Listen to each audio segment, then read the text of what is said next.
Good morning class second. बच्चों, आज हम आपकी हिंदी की आराध्या बुक से पाठ 8 दुर्घटना से बचो पढ़ेंगे। और आपने इससे पहले पाठ 7 बुराई की जड़ पढ़ा था ना। तो आज इस पाठ में पढ़ेंगे दुर्घटना से बचो। बच्चों देखिए, इसमें पिक्चर में बना है ना, एक लड़का लेटा हुआ है, उसके पैर में चोट लगी हुई है, उसके पैर में प्लास्टर हुआ है ना, देखिए। और इधर भी एक बच्चा शरारत कर रहा है, देखिए कील ठोक रहा है दीवार पे, और फिर उसके हाथ में चोट लग गई है ना। तो चलिए हम लोग इस कहानी को पढ़ते हैं। नितिन के पड़ोस की छत पर कुछ बच्चे पतंग उड़ा रहे थे। अचानक एक बच्चा पीछे हटता हुआ छत से आंगन में जा गिरा। इसका नाम मिंटू था, है ना। मिंटू छत से आंगन में जा गिरा क्योंकि उसने ध्यान नहीं दिया। वो पतंग उड़ाने में इतना मस्त था कि पीछे हटता चला गया, और पीछे दीवार पर, पीछे जो छत थी, छत पे रेलिंग नहीं थी, है ना। तो रेलिंग ना होने की वजह से उसने ध्यान नहीं दिया और नीचे गिर पड़ा। देखिए उसका पैर टूट गया। अब इसके बाद उसको प्लास्टर हुआ, बेड पे लेटा हुआ, पैर और हाथ दोनों में, है ना, फ्रैक्चर हो गया। तो असावधानी पूर्वक पतंग उड़ा रहे मिंटू ने तनिक भी ध्यान न दिया कि बिना चहार दीवारी वाली छत पर पीछे हटना बड़ी दुर्घटना का कारण बन सकता है ना। असावधानी पूर्वक, जैसे उसने ध्यान ही नहीं दिया, जरा भी ध्यान नहीं दिया कि छत पर चहार दीवारी तो है नहीं, पीछे हटेंगे तो हम गिर जाएंगे। पतंग उड़ाने में उसने बिल्कुल भी ध्यान नहीं दिया। ऐसा आप भी करते हैं ना, पतंग उड़ाते हैं। नहीं उड़ाना चाहिए बच्चों, गलत बात है ये। देखिए इसको चोट लग गई ना। चलिए फिर आगे देखिए, ये क्या कर रहा था, ये बच्चा क्या कर रहा था, इसको कैसे चोट लगी। ये देखिए मुन्ना क्या कर रहा है। मम्मी ने बार बार मना किया कि यह सब ठीक नहीं, परंतु वह ना माना। सीढ़ी पर चढ़कर दीवार में कील ठोकने लगा। देखिए सीढ़ी पे चढ़ कर के कील ठोक रहा है। अभी सीढ़ी फिसल जाए, नीचे गिर जाएगा, है ना, और उसको चोट भी लग जाएगी। साथ में देखिए कील ठोक रहा है हथौड़ी लेकर के, इससे भी उसको चोट लग जाएगी। सीढ़ी पर चढ़कर दीवार में कील ठोकने लगा, अंगूठे पर हथौड़ी लगी, अब दर्द के मारे रो रहा है। देखिए हुआ ना यही। मम्मी उसको मना कर रही थी कि नहीं करो नहीं करो, बट नहीं माना। अब आगे देखिए, चलिए पेज टर्न करिए। यह देखो, पर्दे में आग लग गई है, पर कैसे। देखिए इधर पर्दे में आग लगी हुई है ना। छोटू माचिस की तीली जला जलाकर फेंक रहा था। जो ये छोटू है ना, ये माचिस की तीली, बच्चे ज़्यादातर माचिस से खेलते हैं, है ना। तो माचिस की तीली जला जला करके फेंक रहा था। माचिस उसे कहाँ से मिली? रसोई घर में जाकर माचिस उठा लाया। वह तो अच्छा हुआ कि मम्मी ने तुरंत जलते हुए पर्दे को देख लिया और खींचकर फर्श पर डाल दिया।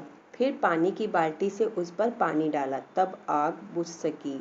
और बच्चों अगर मम्मी ने नहीं देखा होता तब तो पूरे घर में आग लग जाती, है ना, कितना नुकसान होता। तो बच्चों को ऐसी शरारतें नहीं करनी चाहिए जिससे कि उनका भी नुकसान हो और दूसरे का भी हो।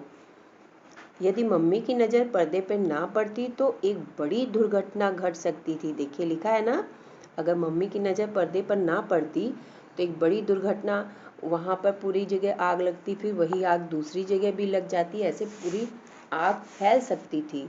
तो माचिस से तो कभी भी नहीं खेलना चाहिए छोटे बच्चों को।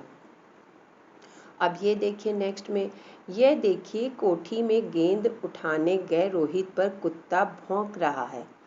रोहित को पता था कि यहाँ कुत्ता है, फिर भी अन्य बालकों के उकसाने पर गेंद उठाने आ गया, है ना। जब उसे पता था यहाँ पर एक कुत्ता है तो उसे नहीं जाना चाहिए। अब कुत्ता उस पर भौंक रहा है, काट भी तो सकता है, और काटने के बाद कितनी सुइयां लगती हैं, है ना। तो अन्य बालकों के उकसाने पर गेंद उठाने आ गया। यदि कुत्ते ने रोहित को काट लिया तो क्या होगा। ये सभी बिना विचारे किए गए कार्य हैं जो दुर्घटनाओं को निमंत्रण देते हैं। इसीलिए बच्चों कोई वैसी चीज़ नहीं करनी चाहिए जिससे कि आपका नुकसान हो। कुछ भी करने से पहले उसका परिणाम अवश्य जान लें ना, उसका रिजल्ट जान लें कि क्या होगा, अगर हम ये करेंगे तो क्या हो सकता है। ऐसा ना हो आप दुर्घटना को बुलावा दे रहे हो, है ना। देखिए बच्चों, ये सब जो पाठ हैं आपके कितने अच्छे हैं। इससे आपको एक सबक मिलती है ना, एक लेसन मिलता है कि हमें ऐसे काम नहीं करने चाहिए जो हमारे लिए नुकसानदेह हो और दूसरों के लिए भी, है ना। तो आप अब नहीं करेंगे ना, आप तो नहीं करेंगे। पतंग उड़ाएंगे तो आप ध्यान नहीं देंगे, या फिर कील लेकर के या उससे नोकदार चीज़ों से खेलेंगे, या फिर देखिए इसकी तरह कौन खेल रहा था, माचिस से कौन खेल रहा था बताइए, छोटू ना, छोटू खेल रहा था माचिस से। तो माचिस से खेलने से इसने पूरे घर में आग ही लगा दी होती अगर मम्मी ने नहीं देखा होता। तो ये सारी चीज़ों पर आप ध्यान रखा करिए। ठीक है बच्चों, ये लेसन अच्छा लगा ना आपको। ओके, अब देखिए यहाँ पर लिखा हुआ है शब्दार्थ। तो आपको ये शब्द अर्थ अभी कॉपी में कर लेने हैं तुरंत, और इनको ठीक से याद भी करिए क्या लिखे हुए हैं शब्द अर्थ में, है ना। और फिर इसके बाद प्रश्न प्रहर का में लिखा है उपयुक्त शब्द चुनकर रिक्त स्थान भरिए। तो आपने ये जब ये चैप्टर पढ़ लिया है तो आपको पता ही चल जाएगा कि हम यहाँ पर कौन सा शब्द भरेंगे। तो ये आप खुद से करेंगे, बुक में ही करना है, लेकिन सुंदर राइटिंग में। अब खा देखिए, खा पेज नंबर 37। इसमें देखिए सही विकल्प के आगे सही का निशान लगाइए। तो आपको इसमें भी सही विकल्प चुनना है। पढ़ेंगे आप ध्यान से और सही विकल्प के सामने सही का निशान लगाएंगे। अब लिखा है देखिए, ग में निम्नलिखित प्रश्नों के उत्तर लिखिए। इसे आप कॉपी में लिखेंगे और आप ये खुद से ही कर लेंगे, क्योंकि देखिए ये चैप्टर बहुत ही अच्छा था, आपने पढ़ा, आपकी समझ में भी आ गया और प्रश्नों के उत्तर भी समझ में आ जाएंगे। देखिए पहला प्रश्न क्या है, बच्चे छत पर क्या कर रहे थे। बताइए बच्चे छत पर क्या कर रहे थे, पतंग उड़ा रहे थे ना। तो आप लिखेंगे बच्चे छत पर पतंग उड़ा रहे थे। फिर दूसरा क्वेश्चन क्या है, मिंटू के साथ क्या दुर्घटना घटी। मिंटू कौन है बताइए, आपने चैप्टर पढ़ा है तो इसमें बताइए मिंटू कौन है। मिंटू तो वही था ना जो पतंग उड़ा रहा था। तो मिंटू के साथ क्या दुर्घटना घटी, मिंटू पतंग उड़ाते समय छत से गिर गया, है ना। यही दुर्घटना घटी ना उसके साथ। तो आप लिखेंगे मिंटू छत पर पतंग उड़ाते समय नीचे गिर गया और फिर उसके हाथ पैर में चोट आ गई। तीसरा क्या है, मुन्ना को चोट किस प्रकार लगी। अब मुन्ना कौन है, जो कील ठोक रहा था ना। तो मुन्ना को चोट किस प्रकार लगी ये पता है ना आपको। मुन्ना को चोट दीवार पर कील ठोकते समय लगी, है ना। कील ठोकते समय लगी थी। तो आप ऐसे लिखेंगे, मुन्ना को चोट दीवार पर कील ठोकते समय लगी। अब देखिए पर्दे में आग किस प्रकार लगी। अब इस प्रश्न का उत्तर क्या है, पर्दे में आग किस प्रकार लगी, आपको पता है ना। कौन खेल रहा था माचिस की तीली से, छोटू। तो पर्दे में उसी ने आग लगाई थी ना। तो आप लिखेंगे कि छोटू माचिस की तीली जला जला कर फेंक रहा था, इस तरह पर्दे में आग लगी, है ना। छोटू माचिस की तीली जला जला कर फेंक रहा था, तो इस तरह पर्दे में आग लगी। अब भाषा बोध देखिए, यहाँ पे लिखा है ना भाषा बोध। निम्नलिखित शब्दों में प्रयुक्त मात्राओं के स्वर लिखिए। तो यहाँ पर आप जो शब्द लिखा है ना, इसमें किस मात्रा का प्रयोग हुआ है उसका स्वर लिखना है। जैसे कि म पर आ की मात्रा, च पर छोटी की मात्रा और स।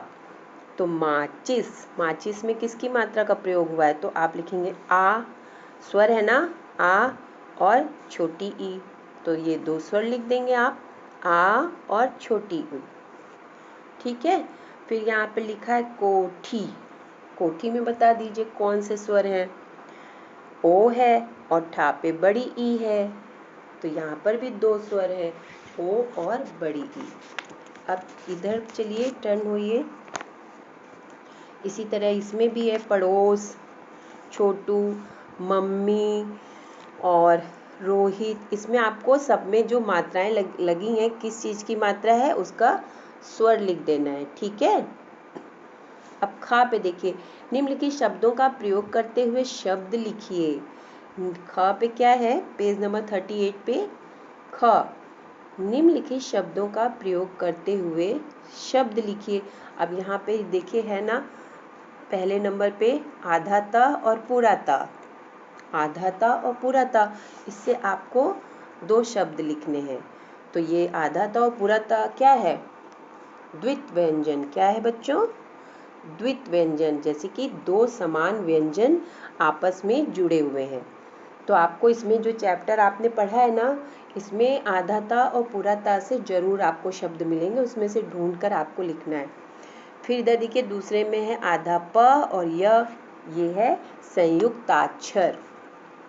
इसको कहते हैं संयुक्ताक्षर। दो यहाँ पे देखिए 2 अलग अलग व्यंजन है ना, प, आधा प और ये दोनों अलग है ना, तो ये भी आपस में जुड़े हैं। तो आपको इससे भी 2 शब्द लिखने हैं, ये आपको इसी पाठ में मिल जाएगा, सब आपको ढूंढ करके लिखना है। फिर देखिए इधर न, आधा न और य है, ये भी है 2 अलग व्यंजन हैं और इससे ये आपस में जुड़े हुए हैं, तो इससे भी आपको 2 शब्द लिखने हैं। अब ये देखिए संयुक्त व्यंजन छ, छ है ना, संयुक्त व्यंजन 4 होते हैं ना, छत्र ज्ञ श्र, तो ये छ है, इससे भी आपको 2 शब्द लिखने हैं। और आपको इस जो पाठ है चैप्टर आपका, इसको जब अच्छे से उसी में से आप ढूंढिए और लिखिए, बुक में ही लिखिएगा। अब देखिए ग पे क्या लिखा है, सही वर्तनी वाले शब्द पर सही का निशान लगाइए। सही वर्तनी वाला कौन सा है, सावधानी। देखिए ना पे बड़ी की मात्रा होनी चाहिए, तो वहाँ ऊपर वाले में छोटी की मात्रा, वो तो गलत है, सही तो नीचे वाला है, सावधानी। अब सीढ़ी, सीढ़ी पहला वाला सही है।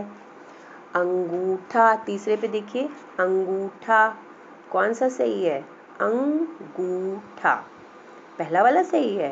पहले वाले पे तो ग पे चंद्र बिंदु लगा है ना, वो तो गलत है। अंग, तो ये दूसरा वाला सही है ना, अंगूठा। फिर देखिए इधर रोहित, रोहित जल्दी से निकल रहा है ना, तो कौन सी, हाँ पे किसकी मात्रा होनी चाहिए, बड़ी की कि छोटी की, बताइए, रोहित।